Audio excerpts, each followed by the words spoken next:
What's up, everybody? It's your favorite sacrifice's favorite nerd, and today we are looking at the X Transbots Toro. I'm actually filming this on the day that my wife and I celebrate as our anniversary, and you know is July 4th. It's not the day we got married, but it's the day we started dating 22 years ago today. And here I am doing a review, much to her chagrin. If I don't do it now, I won't have a chance to do it, and I know you guys want to see it and hear about it, so let's go. We'll start with accessories.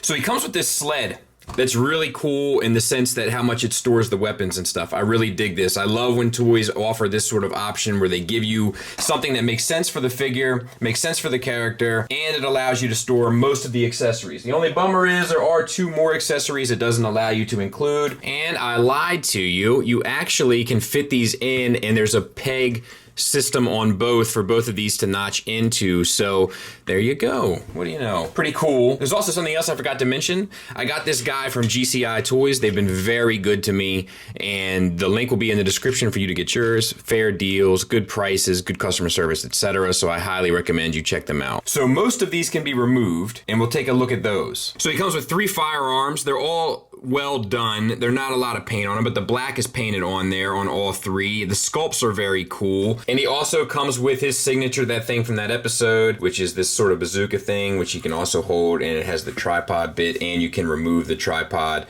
if you don't want him to have that. He holds all 4 weapons, even if some don't work quite right. And this one he can hold 2 ways. And he comes with this staff. It's just gray plastic. It's 2 pieces, and then you can insert them together like this, so that it can be a longer weapon. And he holds his staff just as well. And I gotta admit, I wouldn't be angry to see more Transformers come with staffs. Like, that does add an interesting element display-wise. He comes with 2 swap-out accessories for the vehicle mode. One has this thing on it, and then the other one has like a little antenna. They're both painted silver, and then the red is just red plastic. And they insert by just using this triangular piece where the notch is already in the vehicle. The only problem with mine is I'm having a heck of a time getting this last fender connected, so it's causing an issue where that cut is, but you can have either one doing it, and it just sort of, well, you get the idea. And then he comes with the sled itself, which does feel a little on the cheap side of things. Not the biggest deal in the world, but something worth noting. And then has the little bit of silver accent on the back. As I was actually pulling out some of the weapons, the whole base was coming disconnected, which goes on the vehicle mode and is held with just tension, which is fine, and looks the part if you need it to do so. As for the vehicle mode, it rolls like a champ. If you put too much pressure on it, you can start to cause some of the transformation to happen. Once again, not a huge deal. It does have, it looks like to me anyway, some red paint on it. I wish it was a deeper red, and I don't think that this piece got the same treatment. I don't know if you guys can see this, but this is definitely a different shade of red than the rest of the car, which is probably an individual results will vary thing. I don't notice it when I don't have these harsh lights on top of it, but it is worth noting. And this, no, I think it's just that piece. Some of the black is painted on as well. A lot of it, actually, maybe all of it. That looks great. So I don't really have a whole lot of complaints. It does have all these little sort of added details here, including your blinkers and your headlights and such, and that looks good. The rear has the reverse lights and then the brake lights and blinkers. So all of that looks good. And then we have silver paint around the rims. There it is next to Tiger Tracks. And it goes in Optimus's trailer.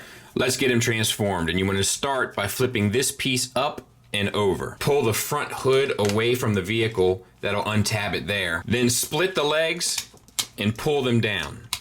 Then pull the front of the hood to the inside and rotate the entire foot down, just like we saw with the MMC one. Front of the hood to the inside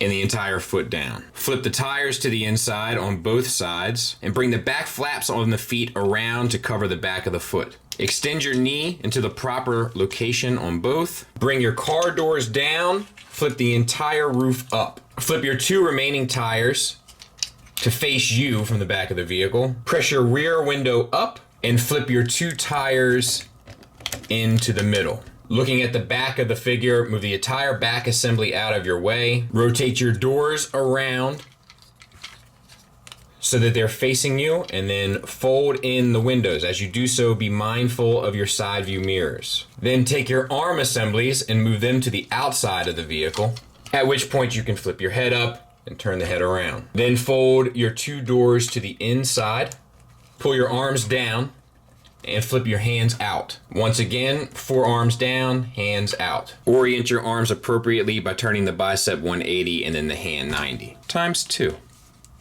accordion all of this bit of business up towards the bot, and then take the windshield of the car and slide it in between the neck plate and the shoulders. And let's talk about him. So the first thing that bothers me as soon as I look at him, honestly, is not this entire situation. You would think it would be, but it's actually not. It's how smushed the front of the face seems. It's not the biggest deal in the world. It's definitely manageable, but it's something that I didn't necessarily notice in pictures first. Like, it looks like he was a stuntman on Home Alone when the iron hit the dude in the face. So that's a bit of a bummer. That's a significant bummer.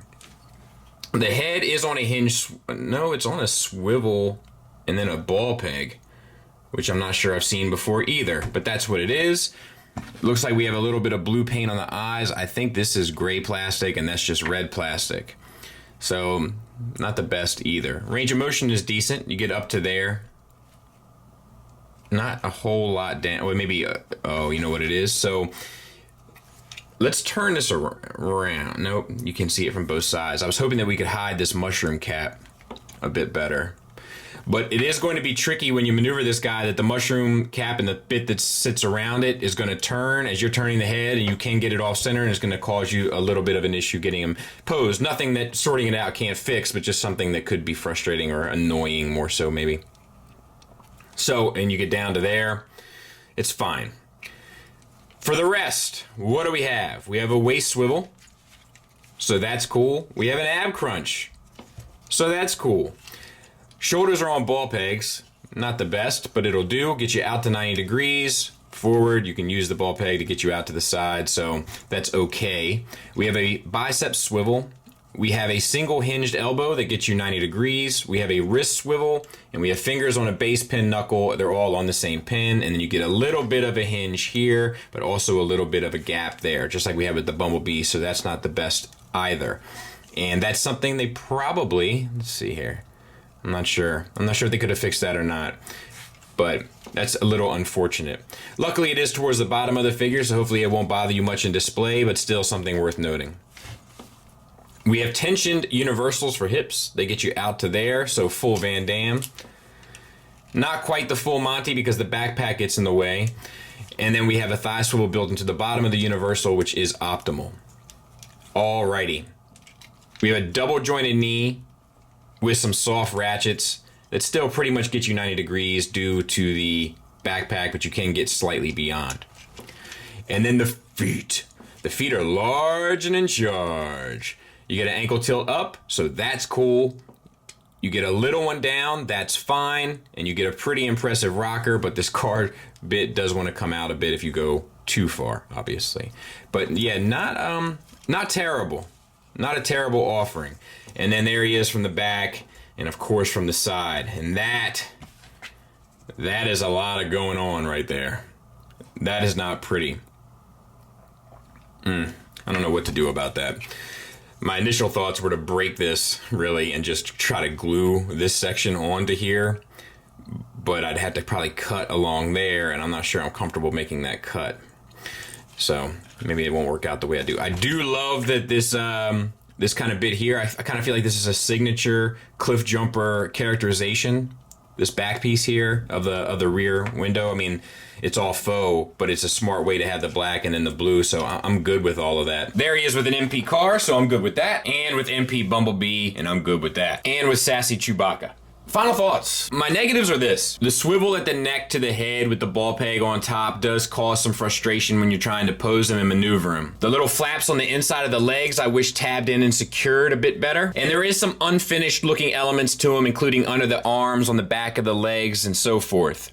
Those are most of my objective criticisms. My subjective criticisms are the feet, or should I say feet, are too big. And the backpack is ridiculous. Cliff hiker, cliff parachuter, cliff Moto. What's going on? And then I guess lastly, the face does look smushed. Like it looks like they had a great face sculpt and then somebody went boop. Positives wise, he comes with tons of accessories. Most of the sculpt is good. The transformation is easy, simple, and intuitive. That's the second one in a row from X Transbots. Just complicated enough to give you something to do, just simple enough to enjoy. Articulation works across the board. Materials feel good. Could have gone for some better hardware in some of the joints, but overall, a pretty good effort. It's not perfect. There's not a perfect cliff jumper option, so I would say buy whatever one that you think looks the best. They're both built pretty well, or wait for somebody else to take a stab at it. Thanks for listening, thanks for watching, thanks to GCI. Till next time, take care.